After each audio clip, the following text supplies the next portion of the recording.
Méphiston Red! Méphiston Red! Warp Stone Glow! J'ai eu un peu peur que tu l'échappes. C'est failli, t'as failli. On a perdu Phil. C'est ça, je veux dire, on a tellement fait peur à Phil qu'on l'a perdu. Bienvenue, bienvenue au Balado Soirée Peinture, épisode 115. Ouf, là, tu retournes dans le temps, là. On était à 110. Ah ouais? Oh, 117. J'étais pas si pire. C'est pas comme si j'avais dit 95, là, OK? c'est là 2 épisodes. Bienvenue à l'épisode 117 du Balado Soirée Peinture. On tient à remercier la Vis, fier commanditaire du podcast, comme à l'habitude. Et aujourd'hui, on a un invité spécial. David, deuxième du nom. David K. Salut. David Le Corrigan. Aujourd'hui, on va peut-être t'appeler Le Corrigan, si ça te dérange pas. C'est parfait, parce que sinon, de David, ça va être mêlant. Ah, je pensais à dire que ça allait être de trop. Mais oui, aussi. Ouais, aussi. mais je serais plus allé là. Mais Bye. on dit pas lequel. Ben, ça serait impoli d'inviter quelqu'un puis de pas le garder. Ouais. Fait que David, s'il te plaît, je te demanderais de faire un peu de décorum. Ouais, c'est ça. À demain, David. Ouais, à demain. Non, je m'accroche, je reste. Ouais, ben, je m'en allais dire, s'il te plaît, David, reste parce que je pense qu'on a un sujet principal aujourd'hui qui va vraiment te toucher. On va commencer avec le tour de table comme d'habitude, puis dans le fond, le Corrigan. On va terminer, comme à l'habitude, vu qu'on a comme une entrevue avec toi, on va faire un petit tour de table, puis on va terminer avec tes projets. Puis ensuite, on va aller vers tout le sujet principal qu'on a. Puis ça risque d'être toute une saga comme épisode. Oh oh! Tu commences déjà des jeux de mots tout de suite. Ben, je me suis dit, David, il laisse toujours des indices en arrière. Tu sais, je pourrais peut-être commencer les épisodes avec un jeu de mots par rapport au sujet principal. Tu sais, trouver une façon de pouvoir comme faire un one, two, hit punch, quelque chose. Ça va-tu, Phil? T'es-tu d'accord avec ça? Ouais, ou sucker puncher, là, c'est plus le mot que j'utiliserais, mais sure, one, two punch. Yes! Fait, on pourrait commencer tout ça avec le tour de table, mais dans le fond, le Corrigan, je suis vraiment content que tu viennes aujourd'hui parce qu'on s'est déjà vu à quelques reprises à l'Abysse. Fait qu'on a toujours jasé un peu comme sur un coin de table. J'ai jamais pris la peine de vraiment découvrir qu'est-ce que tu fais dans le vie et tout. Mais à part des posts que je vois sur Facebook depuis une couple d'années. Ben, ça me fait plaisir. Hein. Moi, je suis très content de participer à l'émission ce soir. Donc, merci à tous les trois. Et puis, oui, non... On va jaser, on va discuter de ce qu'on fait. Il y a beaucoup de projets sur la table également aussi, mais je suis sûr que les vôtres sont bien encombrés. J'ai vu quelques photos qui sont passées, Kevin, et ça a l'air d'être intense de ton côté.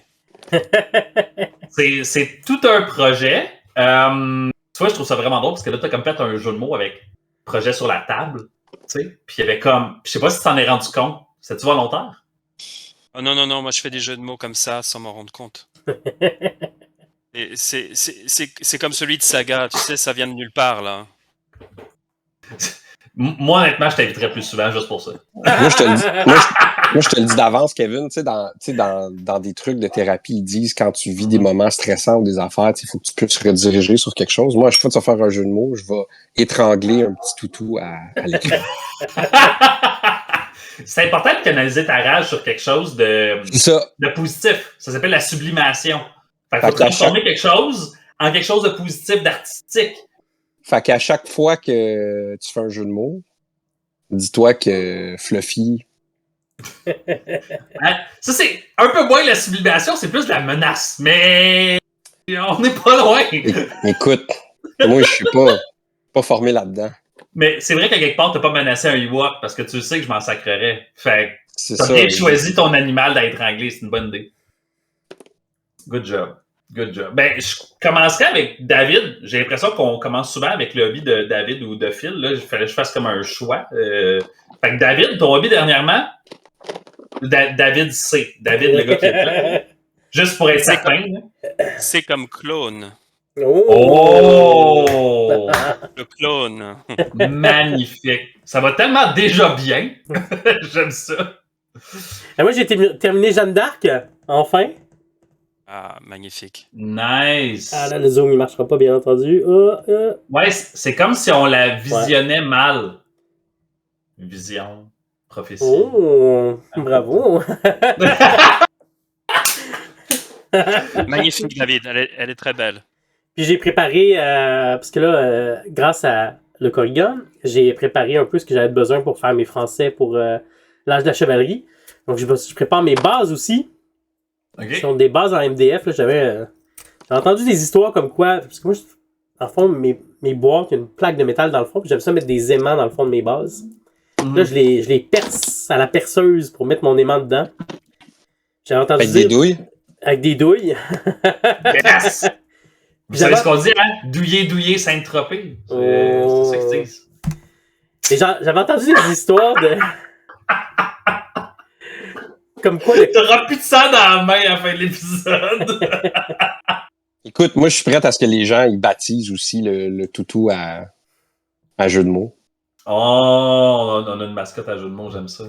Mhm. OK, fait que là, tu disais, David, que tu perces avec Oui. une drille électrique ou à la main, genre? Électrique. OK, fait que drille électrique. Ouais. Pour mettre mon aimant dans ma base pour que ça tienne après ça sur ma plaque de métal, parce que je trouve ça tellement plus facile à transporter. Là. Ça fend pas, vu que c'est du MDF? Non, ça fend pas, ça fait un beau trou. En fait, ce que je craignais, c'est que j'avais déjà entendu des histoires comme quoi que c'était pas bon de respirer les particules de MDF. Mais j'ai demandé à notre représentant santé et sécurité personnelle, Simon, Le casse-orange? le casse-orange. J'ai demandé à Simon, il m'a dit que c'était correct si je faisais attention et que j'en faisais pas tous les jours. Ça, T'as demandé au Dead Guard si c'est correct de Ouais. suivre Ouais. les affaires. Attends, tu sais, t'as demandé que. Là, t'as comme donné le moment parfait pour que des gens qui écoutent notre podcast, que ce soit sur YouTube ou sur Spotify ou Balado Québec, tu sais, cheap plug. Peu importe où est-ce qu'ils l'écoutent, là, en ce moment, tu viens de leur donner une super de belle tribune pour te dire non, mais actually, moi, ce que je sais, c'est qu'il y a ça pis ça qui va arriver. Puis là, on va se retrouver avec des recherches Internet de Google Oh! où est-ce que tu vas Ouais. pogner le cancer de l'épaule gauche. Ça va mal finir, là. En fait, on tient à rappeler aux gens que ce qu'on dit ici n'a aucune genre portée légale, scientifique ou intelligente. Fait que, allez pas sniffer du MDF parce que David et Simon ont dit que vous pouviez sniffer du MDF. Sinon, Non, j'allais dire- non. J'allais dire aussi ça, là, la même chose. Tu vas pas te faire des rails de poussière de MDF non. après. Non, c'est pas ça qu'on dit. Et si vous avez des commentaires ou des plaintes, les samedis hérésie, Simon il devrait être là. Ouais, allez dire. Ouais. Mais là, j'ai un peu l'impression que si on s'en va là, ça va un peu dérailler. Oh! Des raids.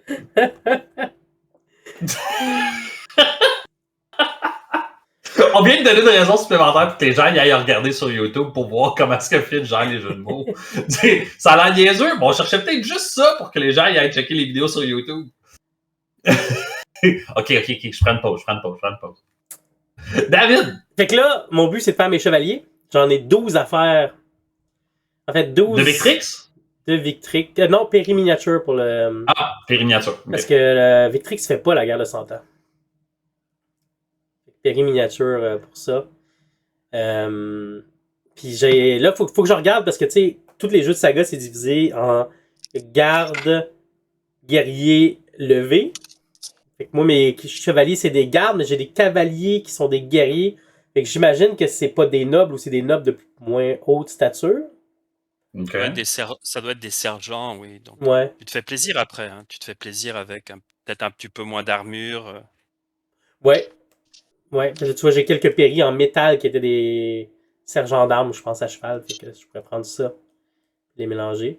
Puis l'autre chose que j'ai pas encore... j'avais lu à quelque part que les chevaliers, pendant la guerre de 100 ans, parce que leur armure était rendue tellement grosse, n'utilisaient plus le bouclier. Mais il faut que je retrouve où j'ai vu ça pour voir si vraiment, moi, je veux le faire avec bouclier quand même ou si je veux le faire sans bouclier. J'ai vu mon petit dilemme interne entre si c'est ça qu'il faisait, j'aime mieux le faire comme il le faisait, ou ben c'est cool d'avoir un bouclier parce que t'as les armoiries dessus. Est-ce qu'il y aurait possibilité de pouvoir faire comme une espèce d'évolution dans la campagne, genre? Comme au début, ils ont un bouclier, puis la guerre dure tellement longtemps, ils changent leur armure, puis là, ils portent plus le bouclier? Fait que je mets un aimant sur le bouclier pour l'enlever?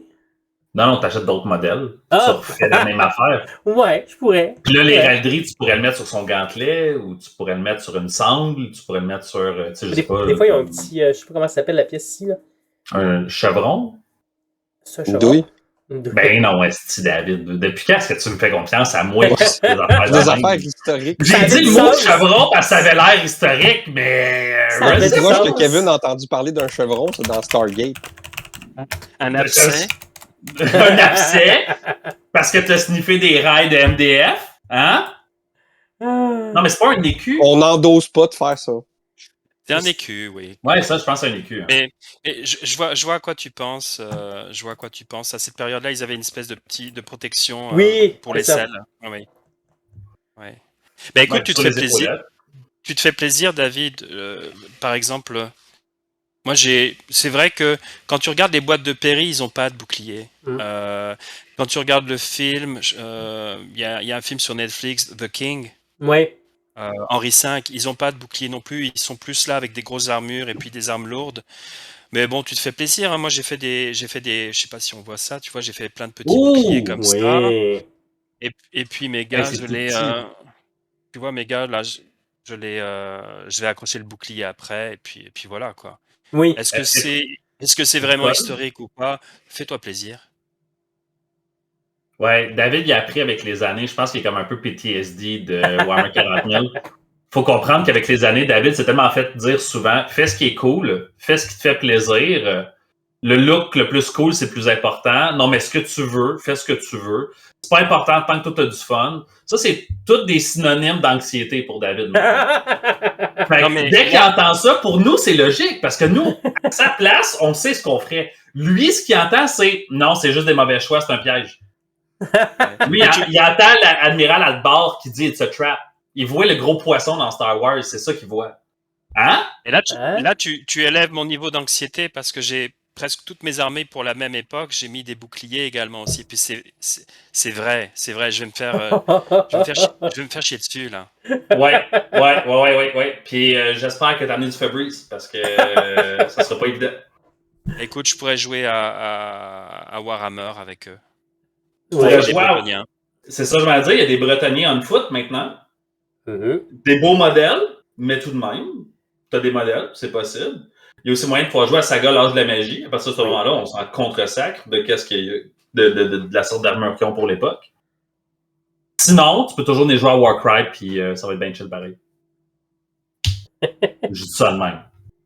De même. De Sans même. aucune arrière-pensée. Aucune arrière-pensée. Aucune.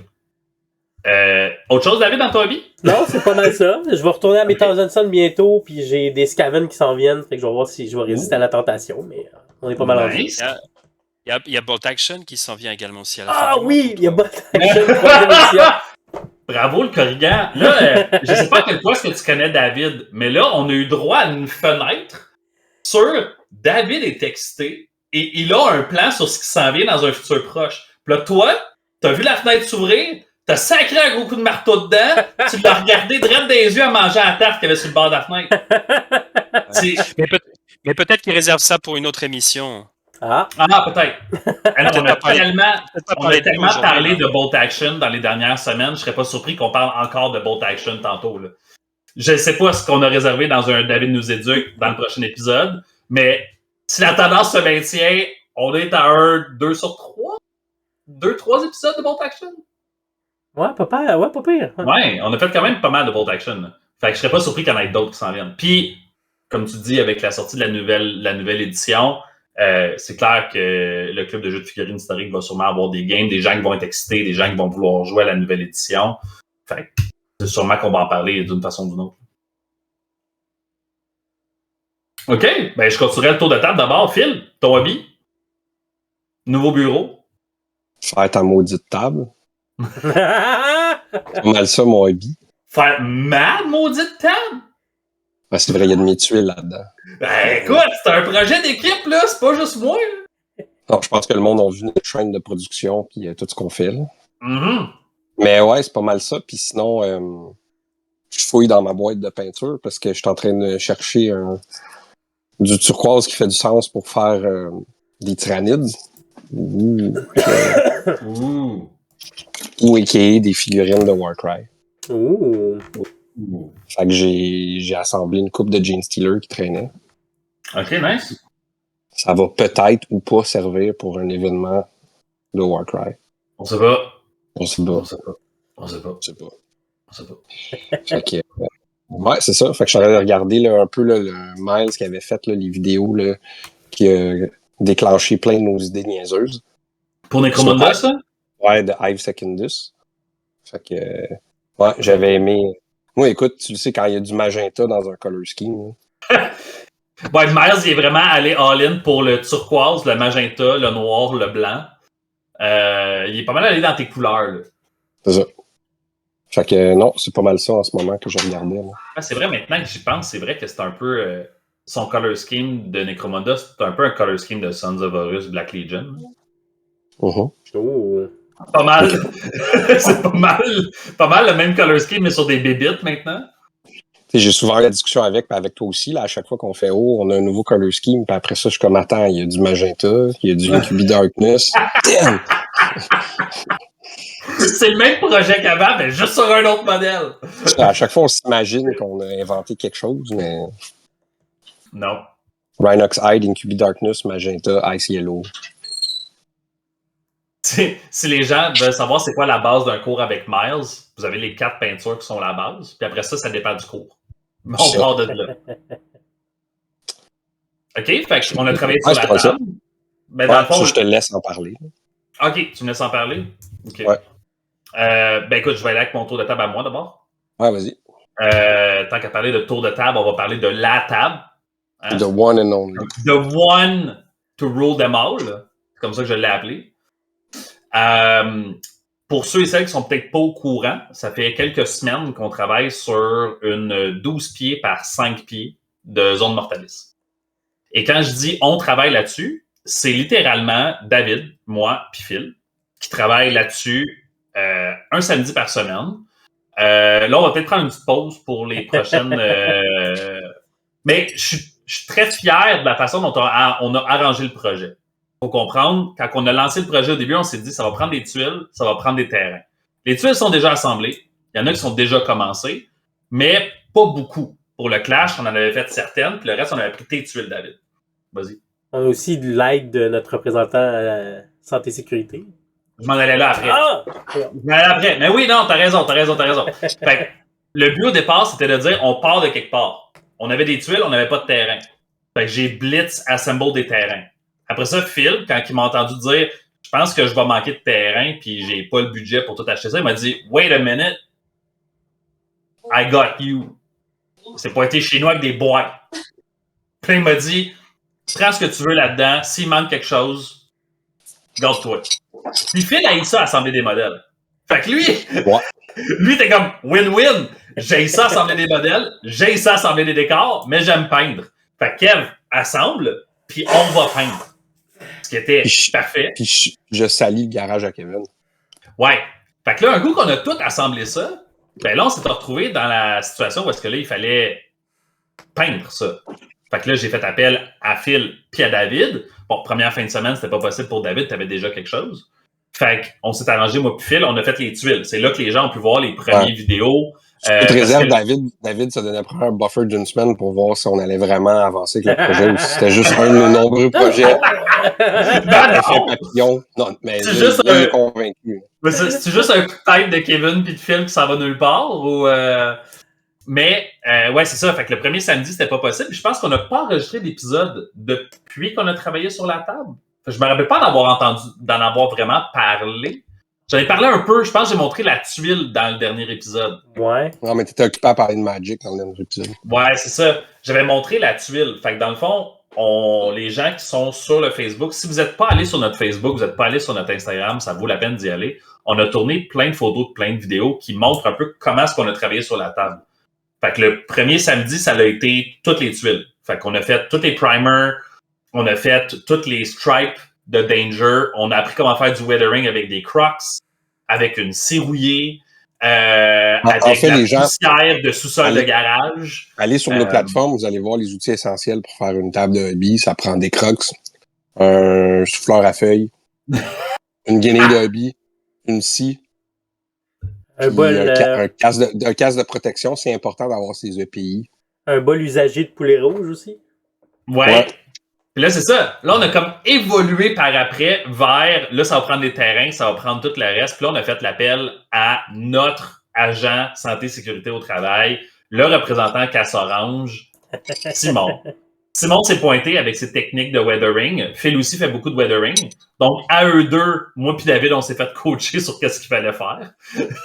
Fait qu'on a eu une aide inestimable pour pouvoir faire avancer ça. J'ai pas encore posté toutes les vidéos et les photos, mais j'ai montré, au moment où on enregistre l'épisode d'aujourd'hui, j'ai mis une vidéo en ligne ce matin qui était justement la chaîne d'opération qu'on faisait. On peut voir un peu le bol de poulet rouge là-dedans. On va le voir dans les prochains... probablement qu'au moment où l'épisode sort, je vais déjà tout avoir mis en ligne.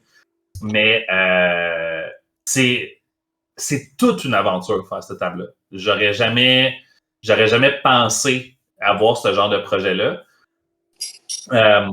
Surtout que là, on est comme rendu à peu près une trentaine d'inscriptions pour l'événement de Warcry, qui est pour moi flabbergastant. Il y a 2 ans, quand on a commencé à faire du Warcry, on avait une quinzaine de personnes qui sont pointées. Personne n'avait jamais joué au jeu.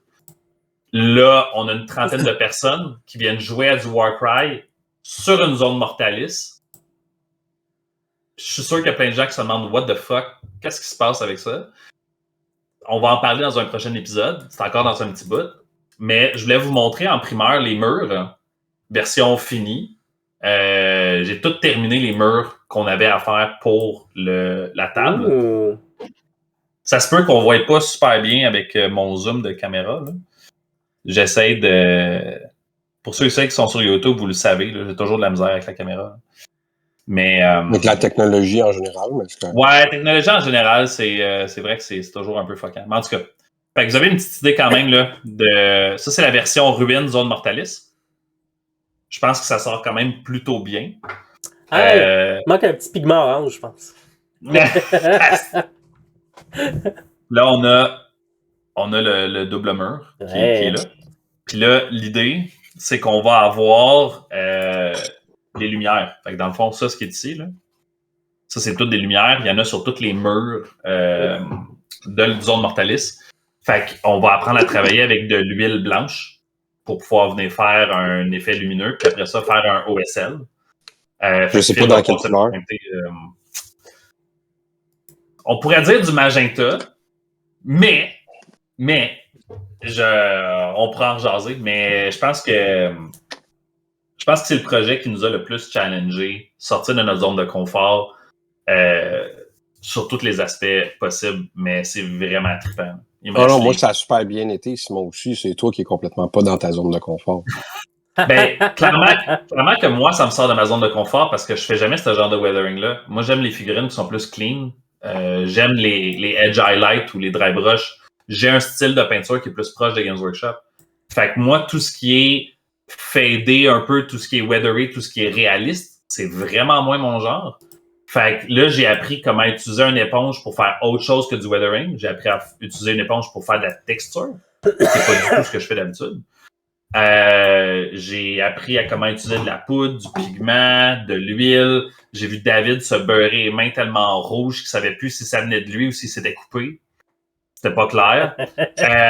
C'était toute une expérience. Mais même au-delà de ça, je pense que ça nous a challengé à dire si tu weather un morceau de terrain pour mettre sur une tuile, c'est une chose.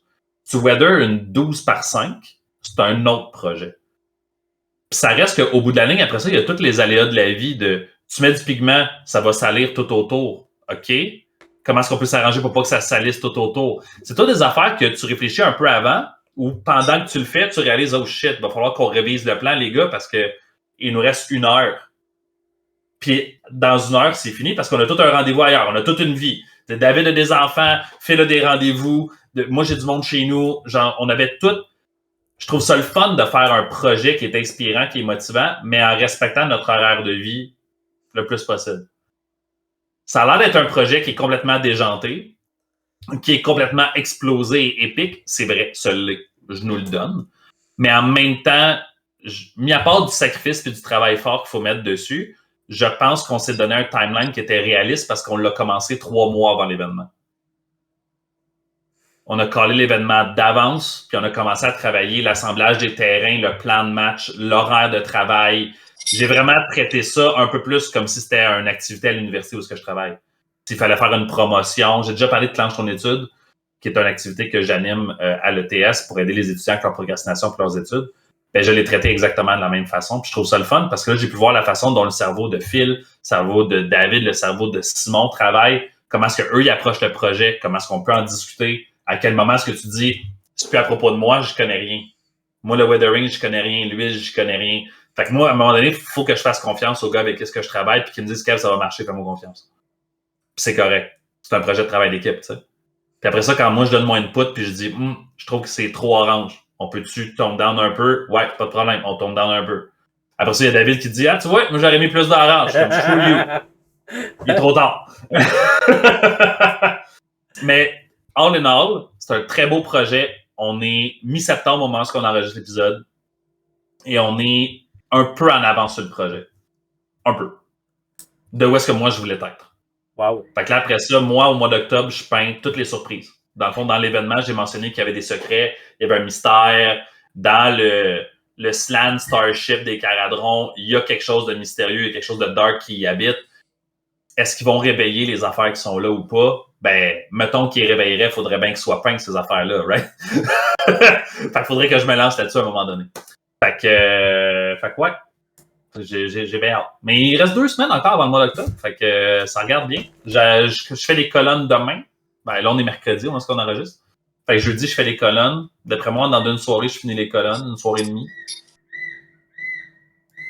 Fait que ça regarde good. On pourra se faire un épisode où on parle de la table quand on sera rendu à la fin. Fait que c'est tout pour mon tour de table. J'ai rien d'autre. J'ai pas de temps de hobby pour autre chose que ça. Le Corrigan? Toi? On termine avec toi, la pièce de résistance?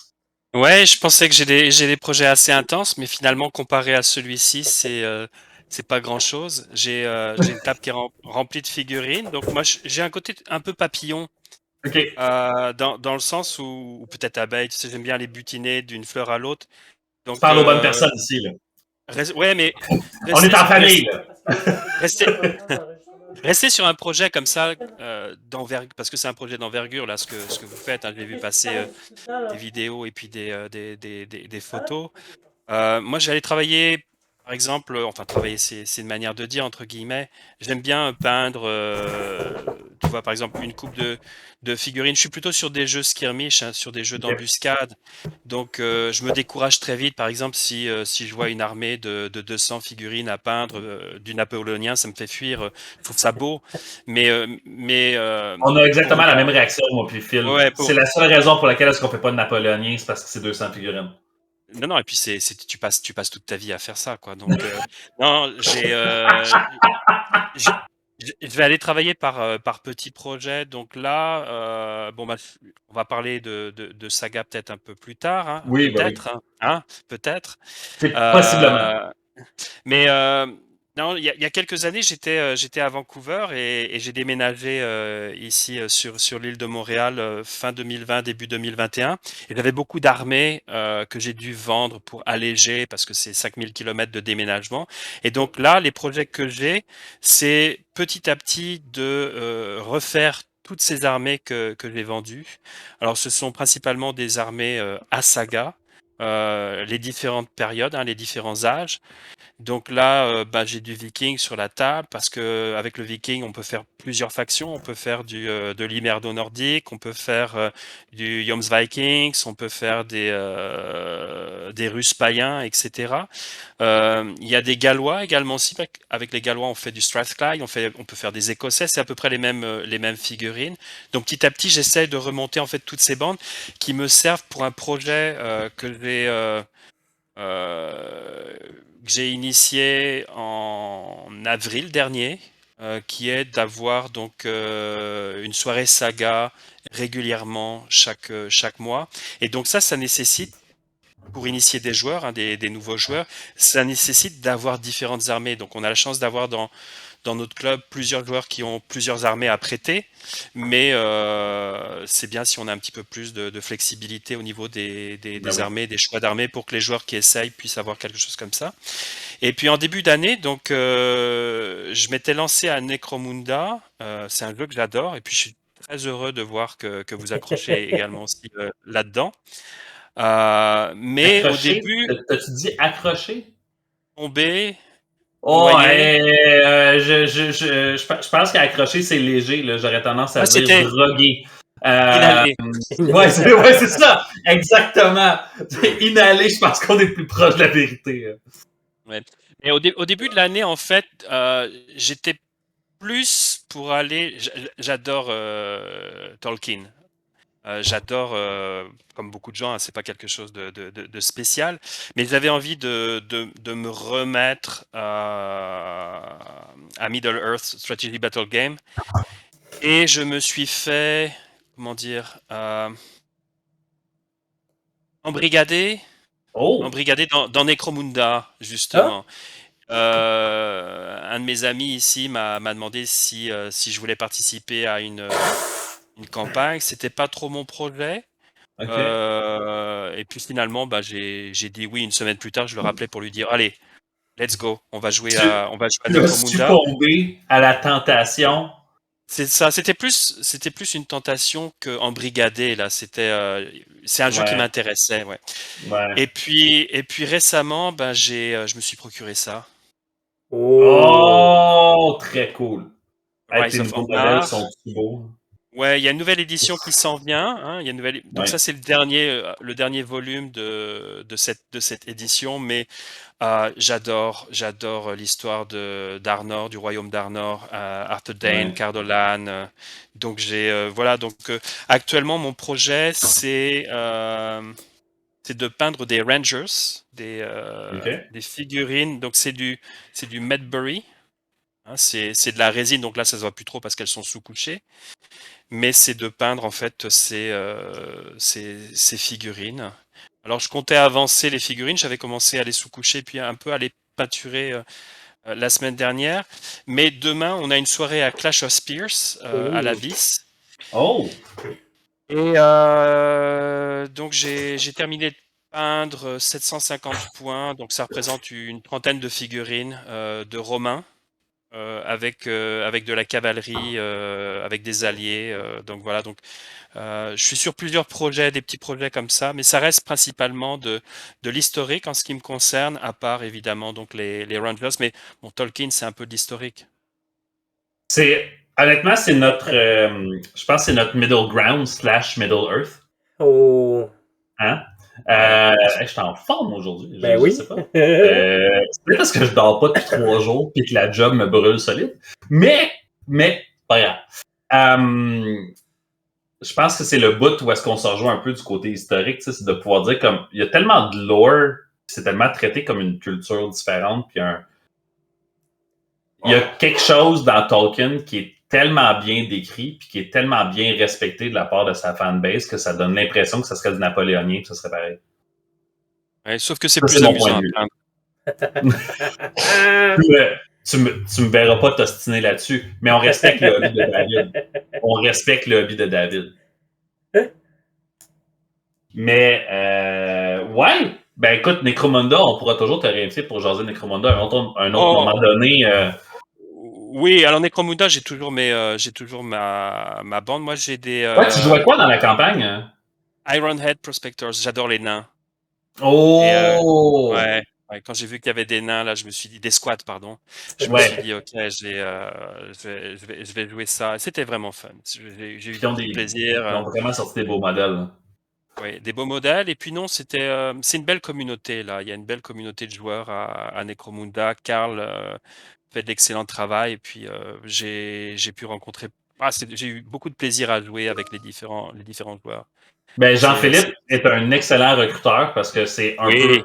c'est un peu à cause de lui que je suis vraiment tombé dedans à deux Euh, pieds joints, là. je parlais d'un ami tout à l'heure qui m'a perverti en fait, hein, c'est ça, Ah! c'est C'est lui? c'est lui, C'est c'est Jean-Philippe. c'est lui? Oui, Ah! oui, oui. Jean-Philippe me dit en début d'année, David, je sais que tu aimes Necromunda, que tu as toujours voulu jouer à Necromunda. Quand tu étais à Vancouver, déjà, tu me parlais de Necromunda. Je dis ouais, mais là, j'ai vraiment envie d'aller sur Middle Earth, tu OK. vois. Et il m'a dit, ouais, mais on a une campagne qui commence. J'ai dit, j'ai absolument rien. Et une semaine plus tard, j'avais commencé donc à assembler, à peindre mes squats. Ah! Et voilà. Donc, Est-ce qu'il t'a eu avec la fameuse phrase, tu veux-tu une game démo? Je peux te montrer comment jouer sans problème. exact. Oui, Non! exactement. Mais bien sûr. Mais bien sûr. C'est le même scénario pour moi. C'est exactement comme ça qu'on m'a eu aussi. Mais si ça t'intéresse, j'ai du temps, je peux te montrer. Puis habituellement, c'est moi qui fais ça aux autres. Habituellement, c'est moi qui fais, ah non, mais Warcry, tu vois, c'est facile. T'es-tu libre en fin de semaine? On va te faire une game démo, tu vas voir. Y a pas de problème. On a un événement qui vient dans 2 semaines. Tu viens si tu veux. Zéro stress. Ils font une démo, ils s'achètent une armée, ils sont inscrits à l'événement. Là, je me suis fait faire ça pour des Necromunda. Toi aussi. Je pense que Jean-Philippe, il va falloir qu'on jase. Non, j'avais une gamme assez amusante. Ma première gamme, donc c'était une gamme démo et c'était avec Mathieu qui jouait du Vansar. Et puis Ok. Jean-Philippe, je crois, je crois qu'il jouait c'est Jane Stealer. Hmm. Ouais. En fait, l'invitation c'était aussi viens David, on va faire une démo. On adore massacrer du nouveau. Ah! Et ça, c'est une philosophie qui a la couenne dure dans le monde du wargame, hein? Ouais, Où, mais c'est bien. On apprend à la dure comme ça. Ouais. oui, on apprend à la moue. C'est possible aussi. Ça dépend de ton niveau de tolérance à la dureté. Non, mais et les décors étaient magnifiques. Là, je sais pas si tu as déjà joué sur une table de Mathieu. C'est une belle table. Il les fait lui-même, hein, tous ces décors. Il y a de la lumière partout, ça bouge. C'est très Wow. visuellement, c'est chouette. Et puis bon, bah, on a 2 joueurs, Jean-Philippe et Mathieu sont des joueurs avertis, hein. Ils jouent depuis très longtemps à Necromunda. OK. Donc, je sais pas si la communauté nous écoute là, si vous êtes invité à faire une game démo par Jean-Philippe, allez-y, là c'est une belle occasion de découvrir le jeu. Ben, c'est sûr qu'on va partager l'épisode. On a une belle communauté de Necromunda qui c'est comme un peu ouvert à moi, que j'apprends à découvrir avec leur campagne et leur projet. Puis là, avec la table qu'on fait, avec les warbands sur lesquels est-ce qu'on travaille, moi qui ai envie de faire une campagne de Hype Secondus, on en parle régulièrement. David s'est acheté un rulebook. Tu sais, je veux dire, tout se met en place tranquillement pour qu'on reparte. Phil, il y a déjà tous ces warbands de Goliath convertis, toute la kit. Fait que tu sais, c'est pas les projets qui manquent de notre bord. Necromunda, c'est quelque chose qu'on avait effleuré un peu. Mais je pense que là, on va pouvoir partager cet épisode-là. Puis, un peu comme la communauté de Lord of the Rings. La communauté de Lord of the Rings, ils sont vraiment cool. Puis tout. Puis quand on a décidé de faire un événement, puis qu'on a lancé l'appel, se sont pointés en grande quantité à faire des super de belles affaires. Fait que je pense que ça va être un peu la même chose avec Necromunda. C'est le fun de pouvoir découvrir des nouvelles communautés. Puis là, ben justement, tant qu'à parler de communauté, j'ai un peu l'impression que c'est comme le pont parfait pour aller jaser de comment toi, tu travailles ta communauté. Hein? Qu'est-ce que t'en penses? Oui, donc la communauté, tu veux dire la communauté, ma communauté de joueurs, la communauté saga, la communauté, parce que Necromunda, donc j'aurais eu tendance à parler de la communauté de l'amour, mais bon, ça c'est juste moi. Non, mais je sais que David et toi, vous passez plus de temps ensemble parce que vous vous voyez dans plein de jeux. Fait que j'aurais tendance à dire à David, toi, tu connais un peu plus qu'est-ce que le Corrigan fait. Comme, est-ce qu'on lance ça? On sort dans le sujet principal? Bah ouais, je pense qu'on est rendu là.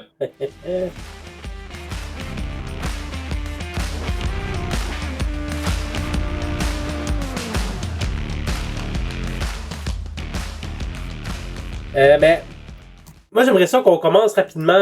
D'habitude, les invités, la première fois qu'on les reçoit, on leur demande de faire un petit historique de où ils ont commencé puis avec quoi ils ont commencé. Fait que je suis curieux.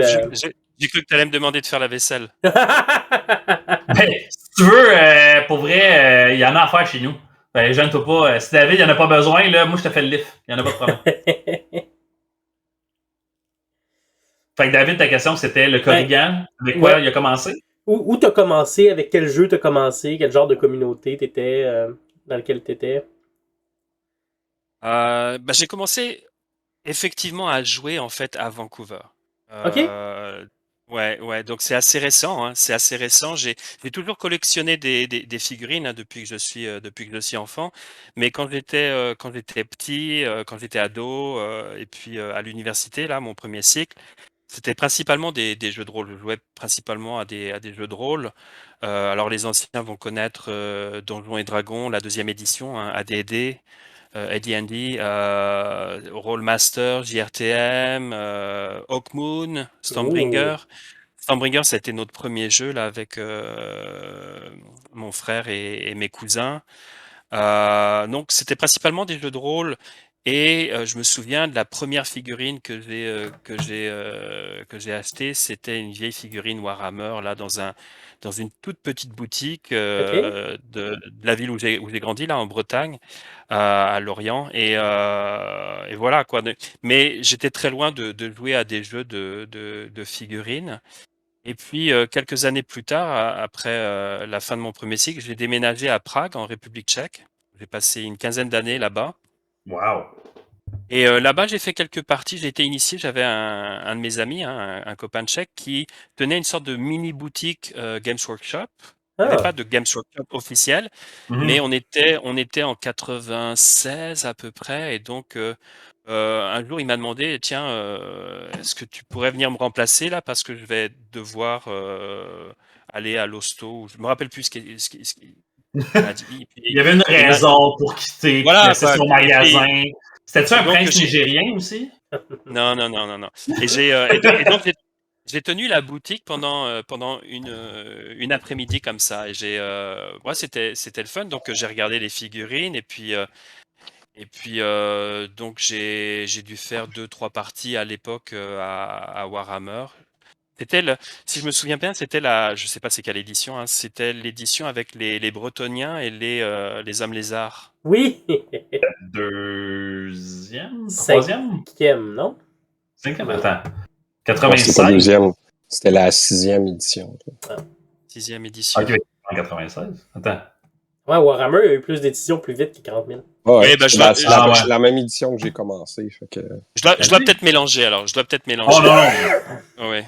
Et donc voilà, mais j'ai jamais après par la suite joué vraiment. J'ai commencé à jouer donc quand je suis arrivé à Vancouver et je suis arrivé avant 2012. Je suis arrivé au Canada en 2010 et en 2012 je passais dans une boutique d'un copain, c'est devenu un copain par la suite, qui est une super boutique. Si vous passez à Vancouver, je vous invite à aller sur Main Street. C'est la boutique Strategies and Hobbies. Ouais. Et puis donc le gars s'appelle Darren. Okay. Et en 2012, il me dit tiens David, il y a un jeu, je sais pas si tu connais. Il savait que je venais de France, donc il m'a dit il y a un jeu qui est publié par une compagnie française qui s'appelle Saga. Alors je vois Saga, les jeux que je regardais généralement c'était tout le temps plus ou moins les trucs de Games Workshop. C'est ce que les gens connaissaient. Puis il me dit tiens c'est une compagnie de chez toi et puis donc je regarde le jeu et je dis oui ok mais je lui dis est-ce qu'il y a des gens qui jouent à ça et puis ils m'ont invité donc à une première partie. J'ai adoré.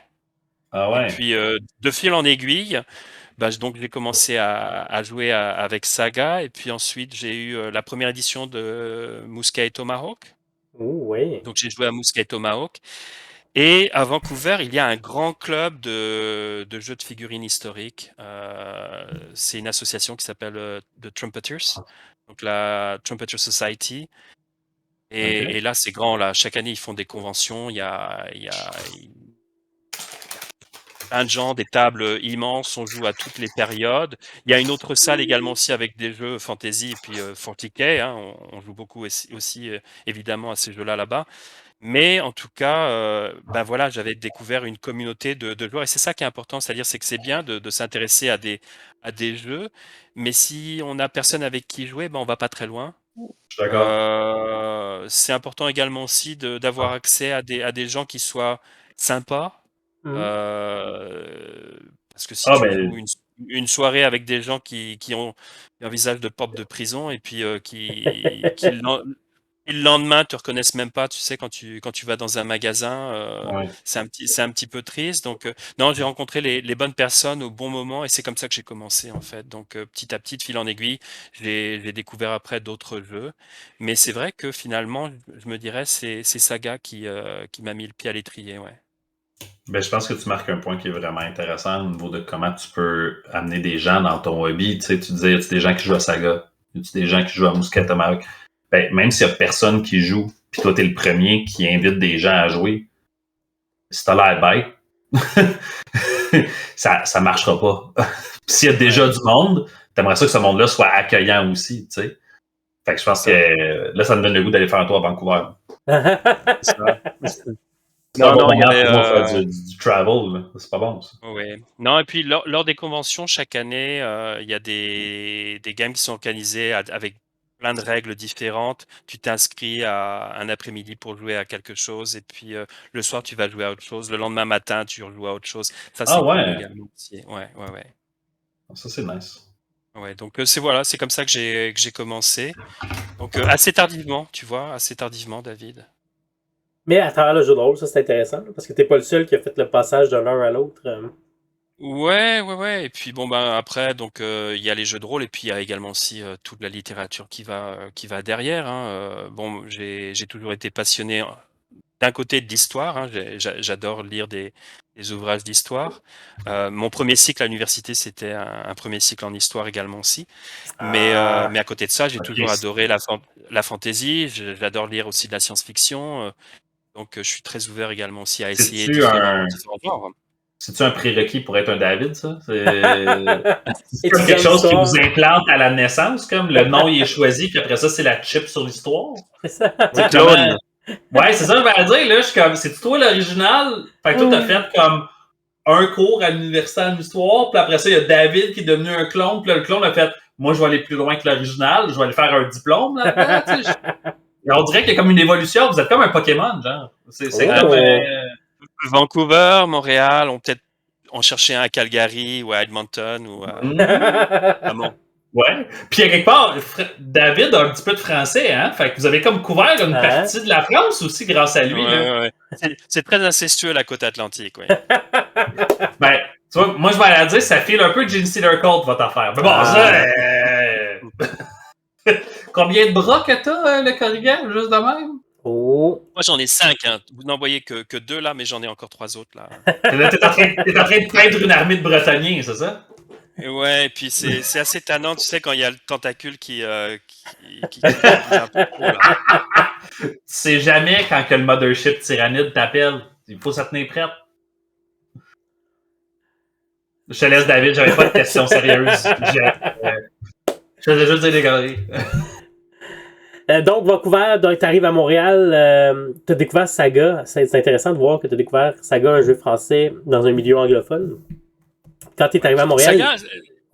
Saga est intéressant parce que tu continues sur Montréal là, et en fait, quand j'étais à Vancouver pour le travail, je venais souvent au Québec, puis donc où j'allais à Ottawa, mais quand j'allais à Ottawa, je passais tout le temps par Montréal. Et en 2016, j'ai fait, donc grâce à Saga, j'ai fait la connaissance de Louis, qui est un de nos membres, et qui jouait déjà à Saga, qui était très actif sur le forum. Il y avait un forum à l'époque francophone qui existe encore peut-être, mais toute la communauté Saga maintenant est principalement sur Facebook.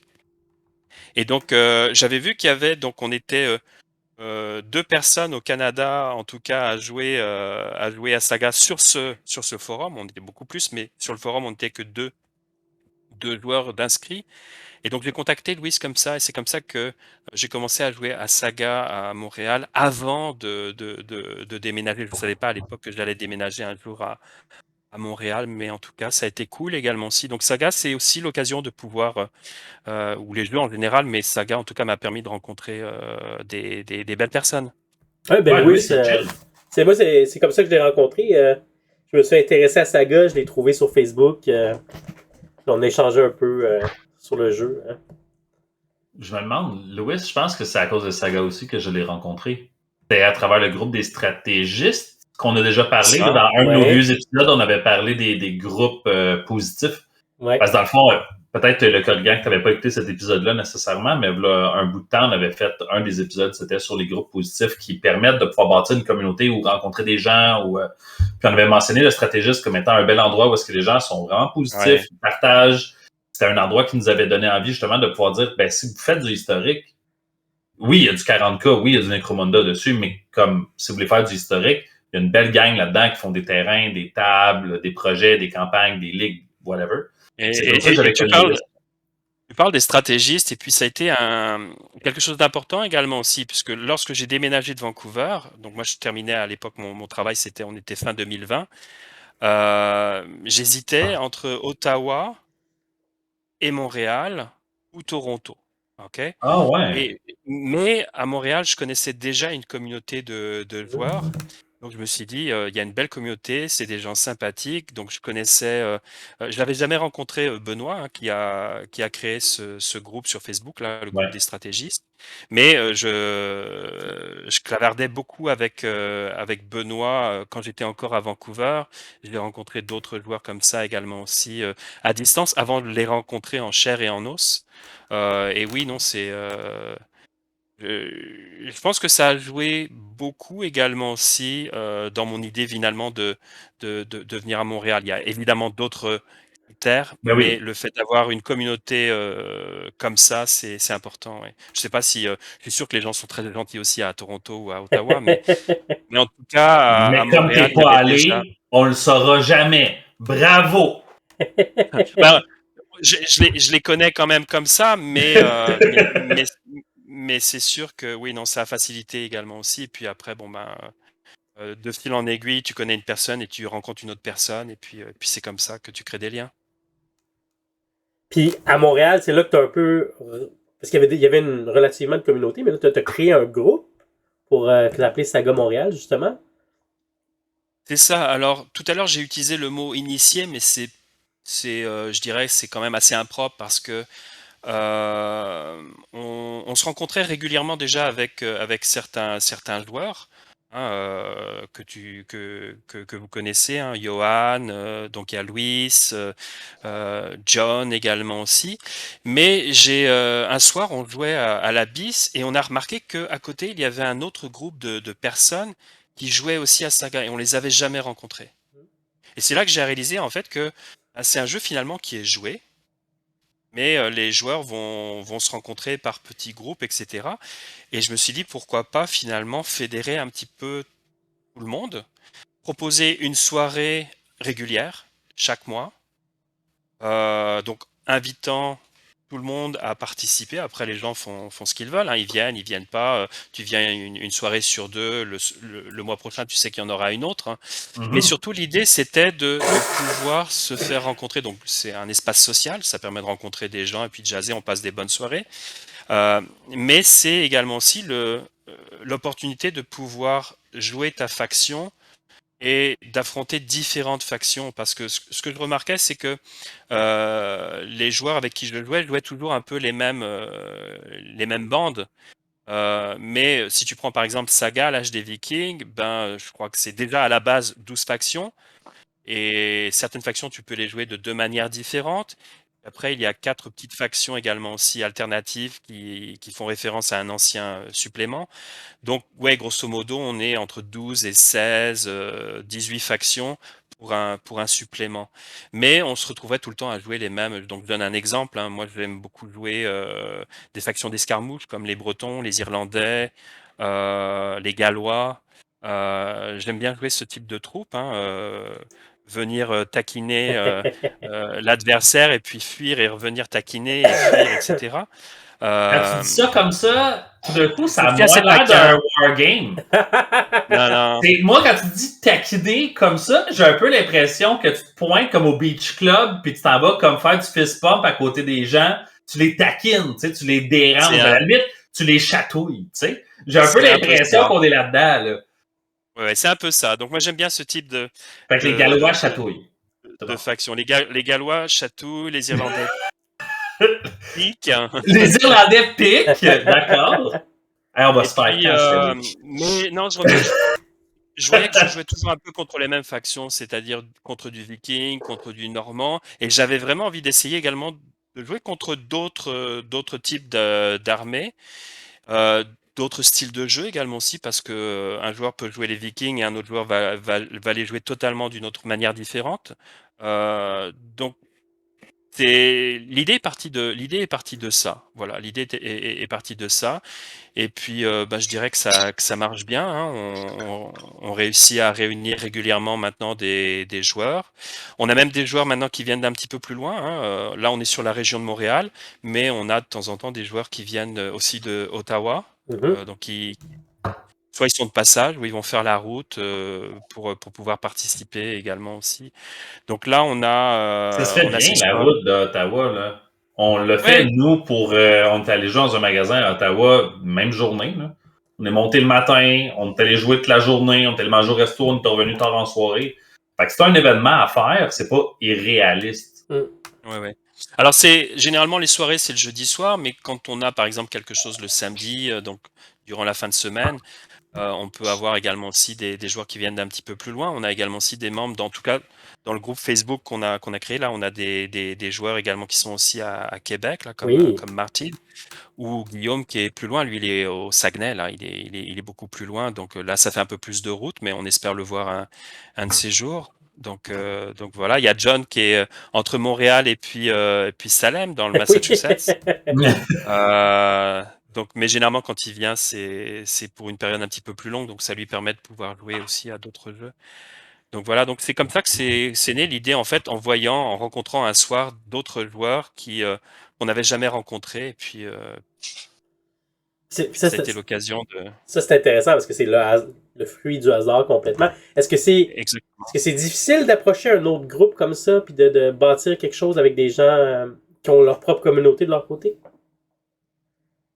Je dirais que non, parce que quand tu viens jouer déjà à la base dans un lieu comme l'Abysse, si t'as pas envie de rencontrer des gens, tu restes jouer chez toi. Tant qu'à venir à l'Abysse pour pas voir personne, reste dans l'Abysse de ton sous-sol. C'est ça.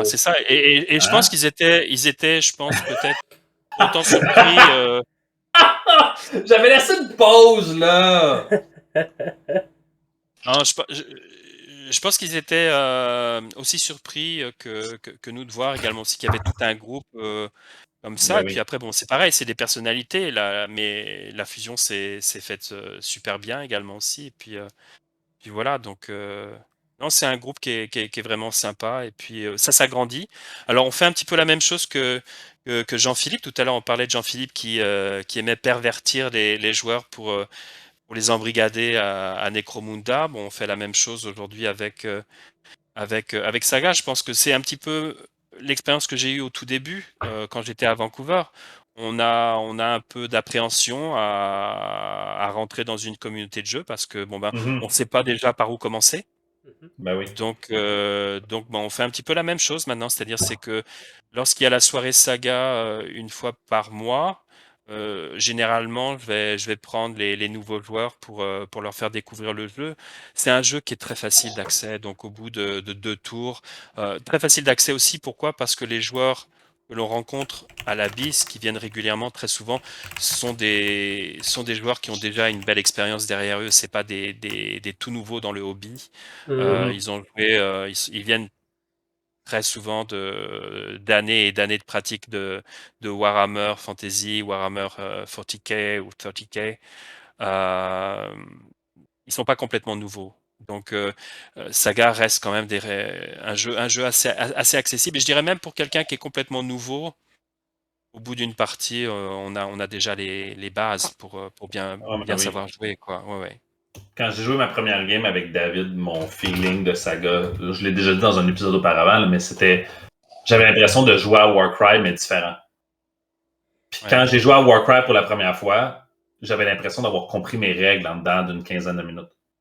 J'avais pas l'impression de jouer à un jeu qui était tellement alien que j'apprenais quelque chose de nouveau qui était long ou difficile. Quand j'ai joué à Saga, c'était le même sentiment que j'ai eu. Les jeux se ressemblent, mais au-delà de leur ressemblance, l'assimilation des règles, la présentation des règles, elle est assez simple pour que quelqu'un comme moi puisse faire « Hey, ça fait juste 20 minutes, puis j'ai l'impression de savoir ce que je fais. » Ça, c'est motivant. T'as un sentiment de compétence. Ça, t'auras pas ce sentiment de compétence-là dans 20 minutes avec Age of Sigmar, 40K, Horus Heresy. C'est correct, c'est un autre genre de wargame, mais on va être honnête, c'est un jeu qui demande beaucoup plus d'investissement. Ouais. C'est correct. Non, et puis en parlant d'investissement, c'est pareil, c'est un jeu qui est aussi facile d'accès pour quelqu'un qui n'a pas un gros budget. Hein, par rapport à d'autres jeux. Avec Saga, il y a le livre avec les plateaux de combat, il faut les dés, une boîte de figurines. Si t'as pas un gros budget, tu peux commencer par les Vikings. Il y a des marques comme Gripping Beast qui te font une boîte et avec ça, tu peux déjà avoir une armée. Tu peux commencer à 4 points et puis après tu montes à 6 points. Généralement, ça se joue à 6 points. Et voilà, donc c'est un jeu qui est accessible également aussi pour plein de gens, quoi. Je dirais que si on veut jouer à un jeu de figurines, c'est pas un jeu qui coûte excessivement cher comparé à d'autres sur le marché. Donc c'est également aussi une bonne formule pour commencer dans le hobby. Ben oui. Là, Saga, il y a. Dans le fond, il y a le livre de base, comme tu disais, puis il y a aussi les âges, les différents âges qui sont les univers. Il y en avait, on est rendu à 6 univers, si je ne me trompe pas. Le dernier étant l'âge d'Alexandre. Je pourrais regarder là. Moi, j'ai les éditions dans les deux langues. Hein. J'ai En les plus. éditions toujours en français et toujours en anglais. Ah ouais, j'aime donner mes sous au studio. Euh, non. Mais Non, je mais pense pour que la, Julie est vraiment contente de tous les sacrifices que tu fais. ouais. Mais Bonjour non, Julie! pour la simple raison que je joue aussi bien en français et en anglais. J'ai commencé à jouer en anglais quand j'étais à Vancouver.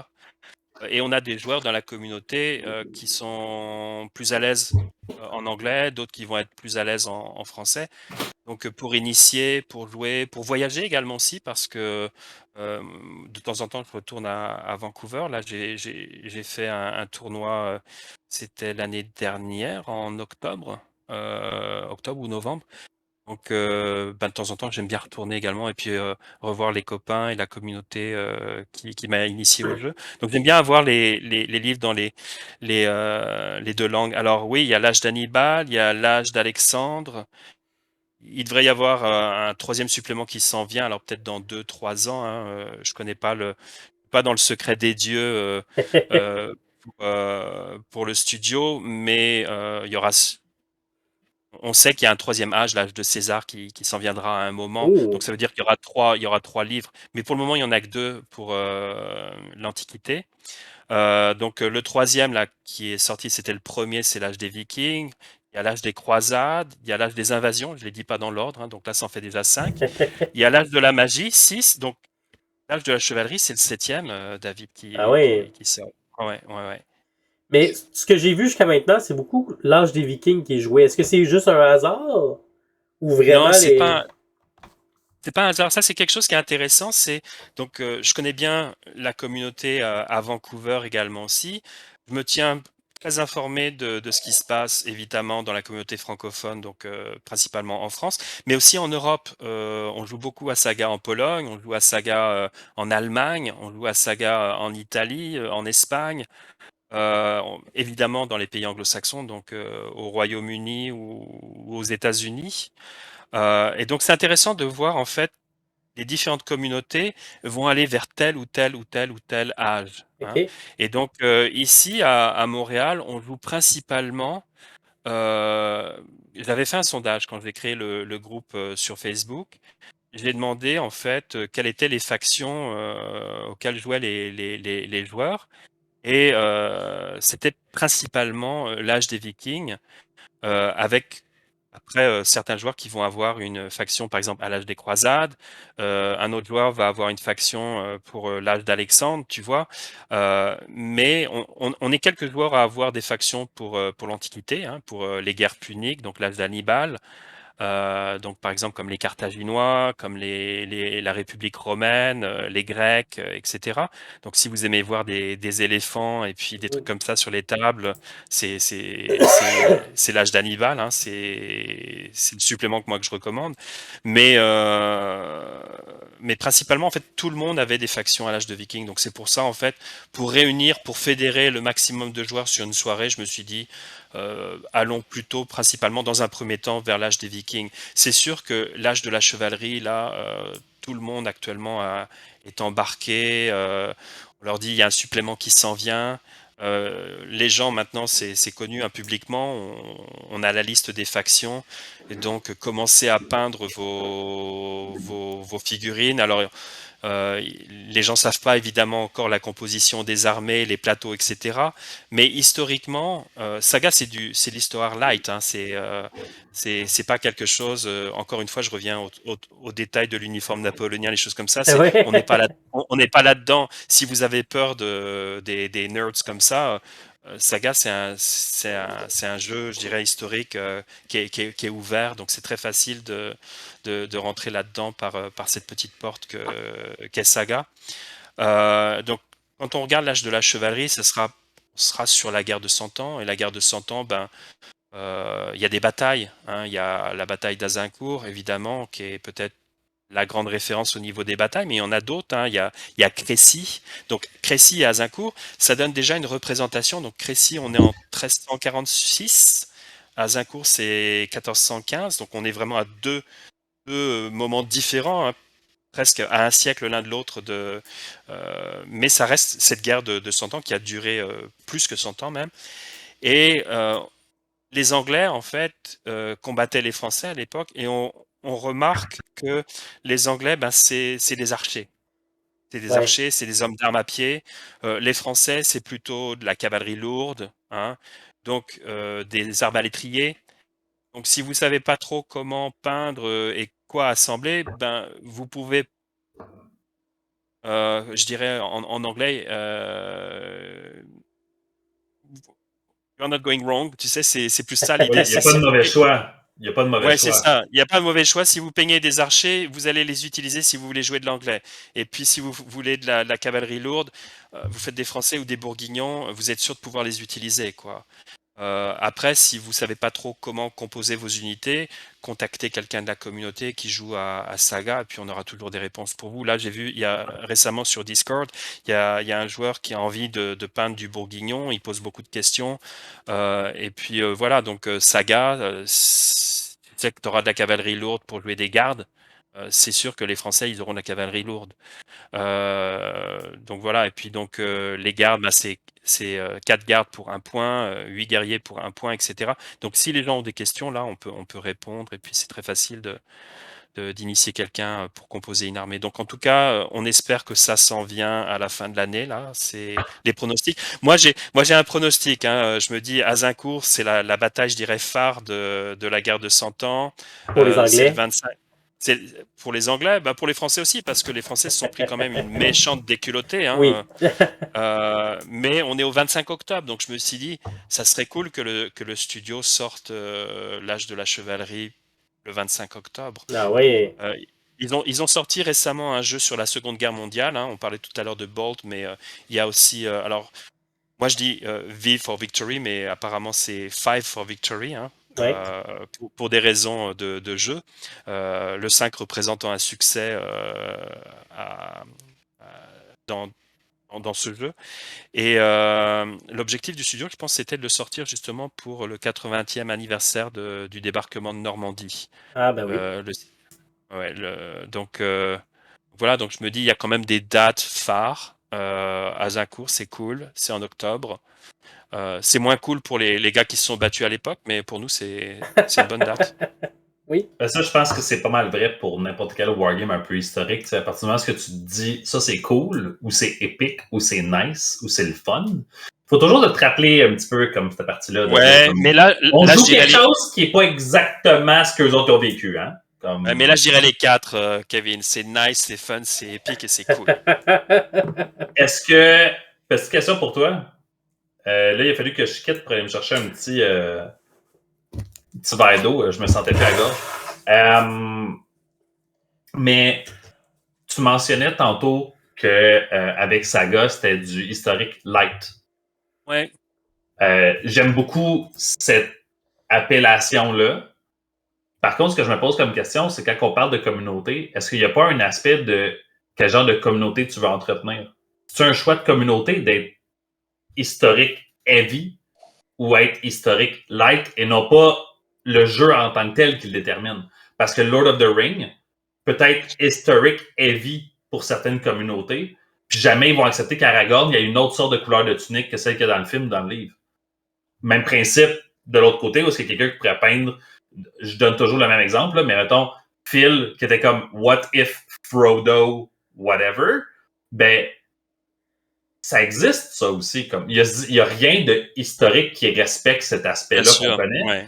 Fait, est-ce que c'est pas un choix de communauté de dire où est-ce qu'on veut peser sur le piton puis où est-ce qu'on veut pas aller là? Je comprends ta question, elle est très légitime justement. Dès qu'on touche un peu à l'historique, c'est toujours une approche justement.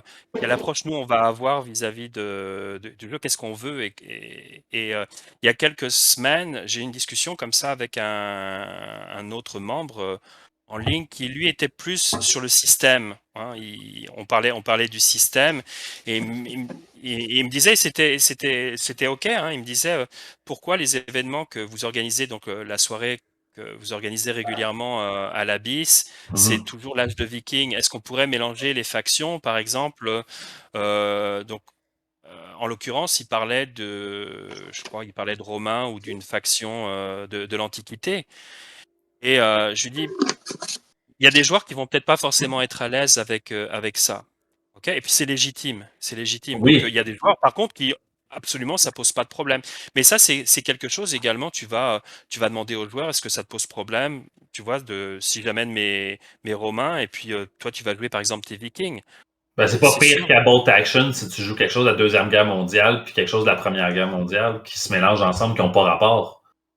Deux ennemis qui ne se sont jamais affrontés puis qui n'étaient pas à la même place dans le monde, tu sais. Oui, Ça n'a non, pas rapport oui. ensemble, mais tu le fais pareil Oui, parce que tu as le goût de oui. jouer une game.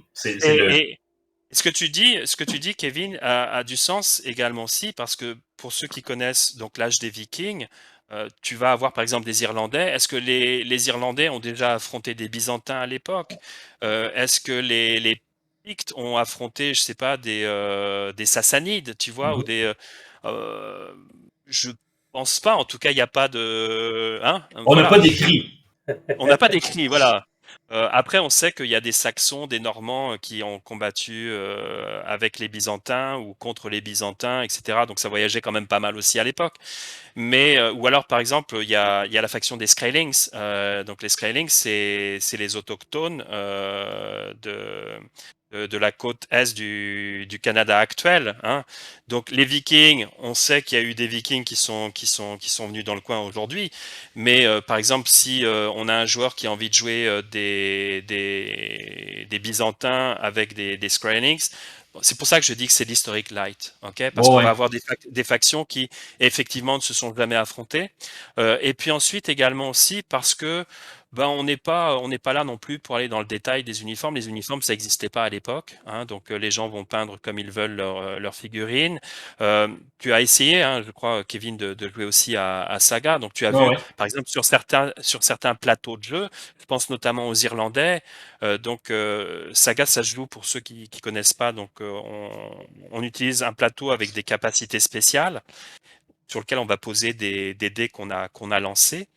Et donc, il y a certaines capacités qui est, par exemple, je crois pour les Irlandais, la capacité tribu de Dana ou quelque chose comme ça, dans la vallée, etc.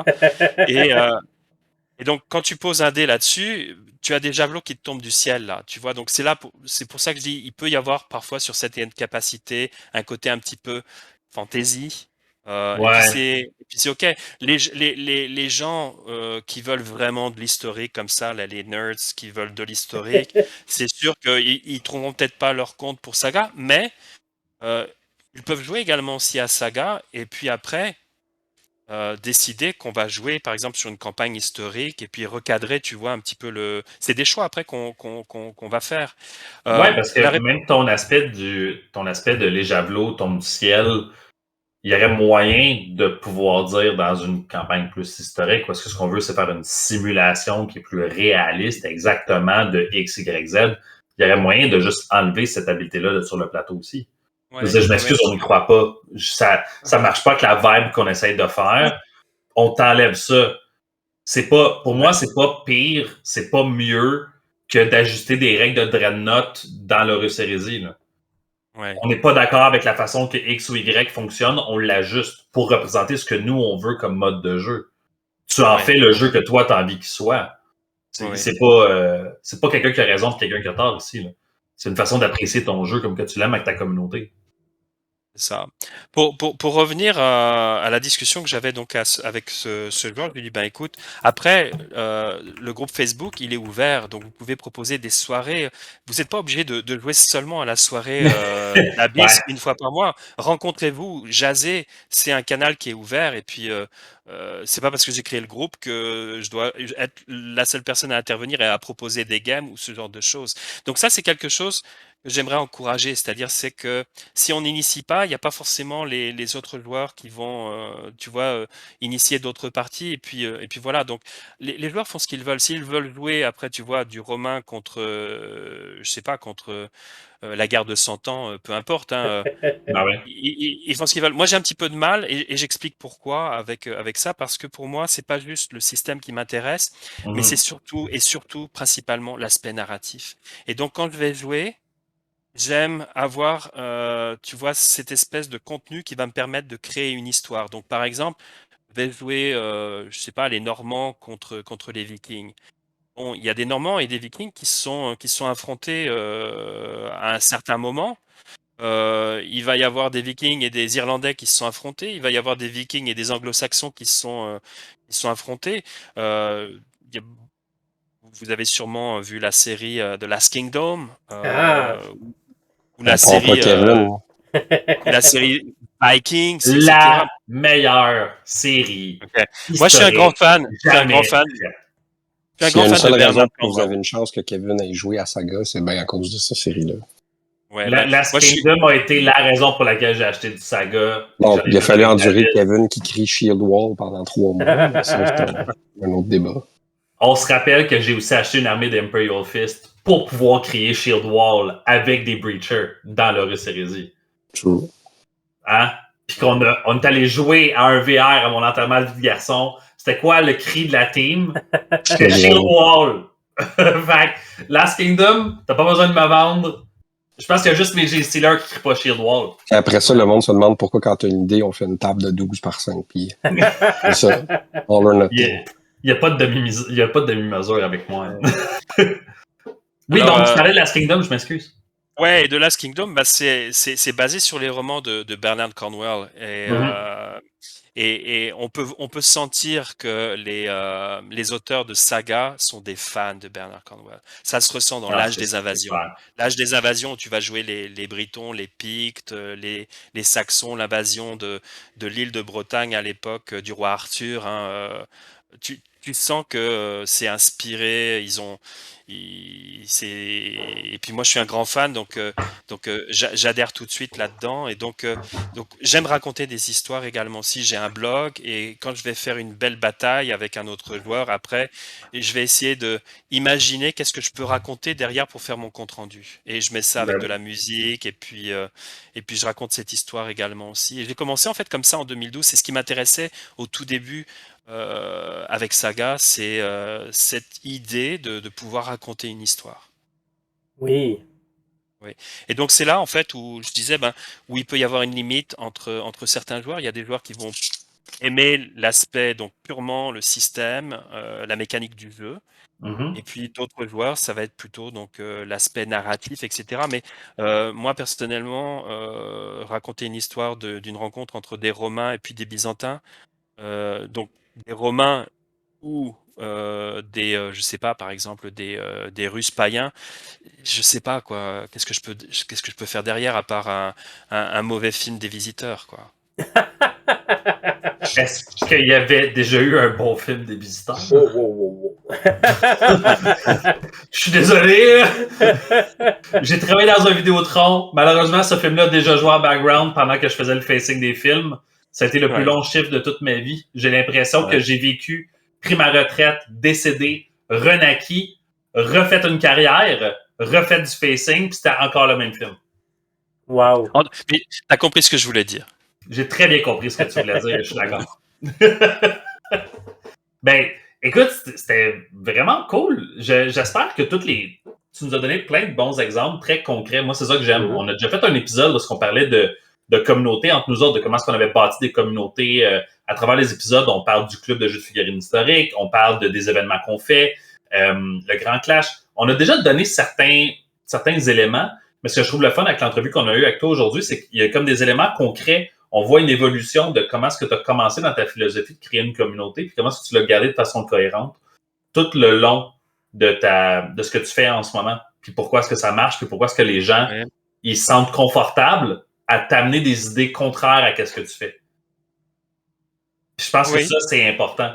Les gens qui sont d'accord avec nous, ben évidemment qu'on les rassemble parce que ben ils nous apprécient. Mais les gens qui ont des idées contraires à nous, qui ont envie de faire quelque chose de différent, il faut qu'on les ait fait sentir assez confortables pour qu'ils aient envie de rester et qu'ils posent la question. Sinon, ils auraient juste sacré leur camp. Fait que ça veut dire que tu as fait une belle job, là. Ok, ben ça c'est cool. Oui. Une autre chose également aussi, tu parlais de la création de cette communauté. Faut pas oublier non plus, l'année dernière, on a eu un tournoi qui était organisé par Louis, hein, qui a réussi on était une douzaine, je crois, à Saga. Donc, il y avait déjà une bonne base. Hein, il y avait déjà une bonne base pour créer ce groupe de joueurs et cette communauté de joueurs à Saga dans la région de Montréal. Et donc, ce pris une belle opportunité. Oui, et donc j'en ai discuté avec Louis, je lui ai dit ça serait bien, donc après, parce que c'est les joueurs se rencontrent, mais d'organiser un événement intéressant, important également aussi suite à ça. Donc là, on a un tournoi qui s'en vient bientôt. Oui. Ouais, donc j'ai discuté avec Louis, et puis Louis m'a dit, bah tu veux t'en occuper parce que j'aimerais jouer là cette année.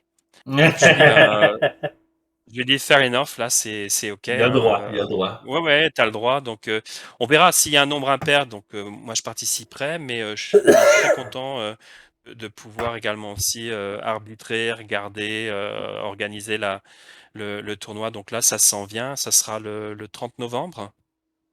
OK. Ouais, donc, là, au moment où l'épisode va sortir, on va être le 22. Fait qu'au moment où l'épisode va sortir, on va être le 22. Fait que littéralement 2 mois plus tard. OK. Ouais. Ah ouais. Comme 2 mois et 1 semaine. Ben cool, ben écoute, merci beaucoup. C'était vraiment nice. Fait qu'on invite les gens, si vous avez envie de découvrir Saga, vous avez envie de voir du Saga, allez-y le 30 novembre ou allez aux soirées de Saga. C'est les quoi? C'est les jeudis? Les jeudis, là, on en a une qui s'en vient le 26. Hein, le 26. David, tu as le calendrier devant les yeux, toi, ou pas? Il y en a une en octobre. Il me semble que c'est le 24 octobre. Ben sinon, on peut le partager. Les gens peuvent aller sur le club de jeux de figurines historiques, j'imagine? Ouais. Généralement, c'est le jeudi. Hein. C'est le jeudi en fin de mois. La 3e semaine du mois, je crois. Ouais, ça a l'air de ça. Vous êtes pas mal toujours dans le 20 cuc. Ouais. 26 septembre, ça c'est sûr. En octobre, c'est le 24? Ça, j'y suis presque. Alors, hop là. Le 26 septembre. OK. 26 septembre et le 24 octobre. 24 octobre. Et il y en aura une également en novembre, hein, David. 21, juste avant le 21 novembre. 21 novembre, donc quelques jours. Donc l'idée là des prochaines soirées, c'est on fait toujours des démos. Hein. S'il y a quelqu'un qui est intéressé, on peut faire des démos. Oui. On a des armées supplémentaires. Là, il y a quelques semaines, c'était 2 de tes amis, David, à qui j'ai fait Daniel et Simon qui sont venus jouer. Simon, c'était bien fun. Et puis on a eu un autre joueur, là, Benoît, maintenant qui a embarqué, là, qui joue les Gallois et qui est devenu en l'espace de quelques semaines un des joueurs les plus difficiles à battre. Hein. Donc comme quoi, c'est pas une question d'années de pratique. Hein. On peut trouver sa faction et puis tout de suite jouer de très très belle manière. C'est un autre jeu. C'est un autre jeu. Ouais. Tu peux jouer avoir toute ta vie à Warhammer 40 000 puis être un des meilleurs joueurs de Warhammer 40 000 puis jouer à un autre jeu puis faire « Oups, là, ça, c'est pas exactement comme ça que mon cerveau catch les affaires. » Ouais. Fait que là, on a les jeudis, 3e jeudi du mois. On a le 30 novembre, qui est le tournoi que toi, tu organises et que Louis va participer. On a le club de jeux de figurines historiques. Est-ce que vous avez un autre club? Est-ce que vous avez un autre endroit où les gens peuvent vous rejoindre? C'est Discord, sur Discord. Discord? David. Oui, le Discord du club, mais aussi Saga Montréal qui a sa propre page Facebook, groupe Facebook. Oui, Saga Montréal, ouais. Et puis pour le tournoi, là, on est très chanceux, on a beaucoup de support. Là, j'ai contacté Gripping Beast, donc qui est une compagnie qui fabrique des figurines, pas juste pour ce jeu, mais particulièrement pour ce jeu, Saga. Donc OK. on va recevoir des prix, là, ils nous sponsorisent. On Très va cool. recevoir également aussi un support de Studio Tomahawk, ça c'est génial également aussi. Ouh. Wow. Ouais. Et Très puis un cool. support de MTM Printworks en Colombie-Britannique. Donc j'ai eu la nouvelle aujourd'hui, David, t'étais pas au courant, hein. Non, mais non. Oh! Hein? Primeur! On aime ça, les Ouais, primeurs. je remonte les figurines du Seigneur des Anneaux là que je suis en train de, je sais pas si on voit. Ah, c'est eux qui font là. ça? Ah, c'est eux? Alors ça c'est une compagnie qui s'appelle Medbury. Hein, c'est une compagnie australienne. Ils font de très belles figurines en résine ou en métal. Ça c'est en résine, mais c'est de la belle résine. Il y a deux qualités de résine et ça c'est du solide quoi. C'est pas eux qui font Il y a le. deux qualités de résine. Il y a la mauvaise, puis il y a la bonne. Ben, il y en a une qui est un petit peu plus fragile. Là, Ok. c'est vraiment la texture, c'est comme du plastique, du plastique, Oh, du plastique wow. dur là. Ouais. Et c'est très agréable à peindre. Bon, je suis pas allé très loin comme vous voyez, mais en tout cas, C'est eux qui font la c'est- bombarde pour la guerre de 100 ans, non? c'est ça. Ouais. Ouais, la bombarde. Et puis donc il y a les troupes. Là, il y a principalement des troupes pour jouer les Écossais. Mais c'est vraiment super.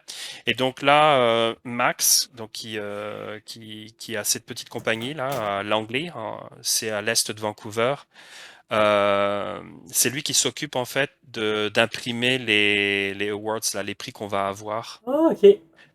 On aura 5 prix. On va donc première place, deuxième place, troisième place. Hein, donc ça va être de jolis casques de Viking, un en or, un en argent et puis un en bronze. Oh. Et on a brainstormé l'autre jour et puis David, tu nous as donné une très belle idée. Hein, ça serait cool d'avoir le premier prix Guillaume le Conquérant, Wouhou! William the Conqueror, 1066, la bataille d'Hastings, et le deuxième, donc ça sera Harold Godwinson. Et le Ouais. troisième, le Viking Harald Hardrada. Tu dois peut-être connaître, Kevin, si tu es fan de la série Valhalla, aussi sur Netflix. Non, t'as pas regardé? C'est un gros point de litige pour moi, Viking. J'ai pas accroché. J'ai vraiment. Ouais. Ok, n'accroche pas, mais regarde Valhalla, c'est différent. Ok. C'est différent. Ok. Ouais, Ok. ouais. Viking, j'ai accroché au début et j'ai décroché très rapidement aussi. Mais Valhalla, c'est pas mal. C'est vraiment pas mal.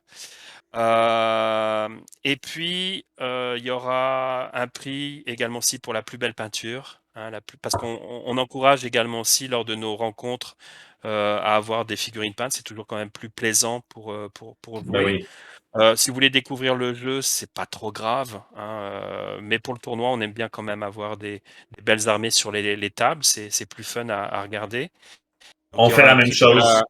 On fait la même chose dans nos événements. Souvent, quand on fait un événement qui est plus un meet-up, une soirée thématique, quelque chose de comme grand public, mettons, je veux dire, Ouais. moins officiel.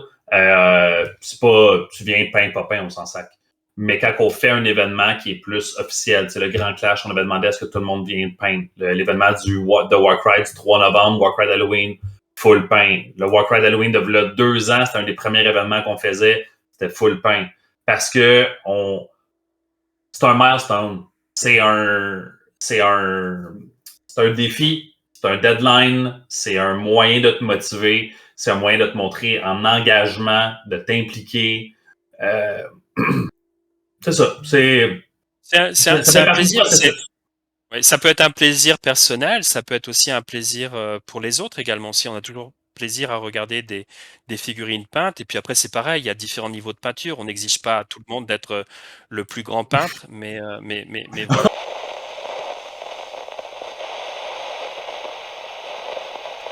Bon, ben là, écoutez, on a eu un petit problème de connexion. Tout a lâché. C'est un peu comme si Sigmar voulait nous foudroyer parce qu'on n'a pas parlé assez de Age of Sigmar. Je sais pas. Je sais pas. C'était la censure. Oui, c'est ça. C'était la censure de Phil qui a accumulé tellement de jeux de mots toute la soirée qu'il nous a envoyé son courroux. Oh. Mais Mais c'était vraiment cool. Merci beaucoup, Le Corrigan, David. Merci à vous, Le merci à Corrigan. tous les trois, merci à vous. C'était un plaisir. David, merci pour l'invitation de cette semaine. C'était rapide, c'était court, mais c'est un très très bon moment. Et puis, Est-ce que tu as bien invité? Est-ce qu'il a bien fait ça? ah oui, oui, oui, oui. Il t'a oui. Non, non, et respecté puis, et tout?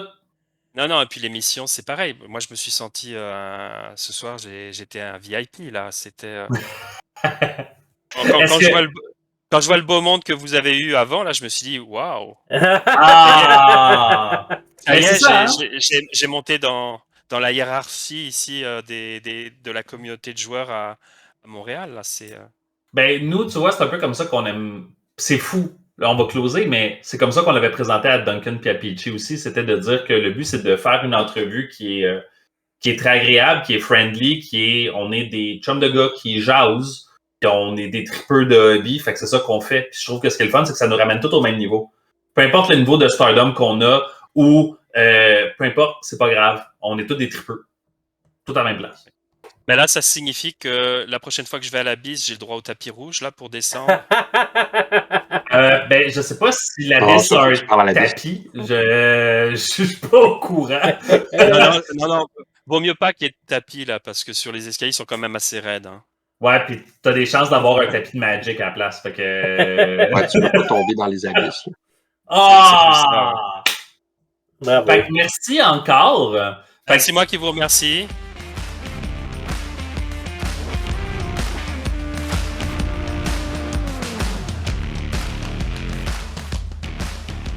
Fait que si vous vous êtes rendu jusque-là dans l'épisode, ça veut dire que vous avez quand même assez aimé ça. Hein? Fait qu'on aime ça. Nous autres aussi, vous avoir jusqu'à la fin.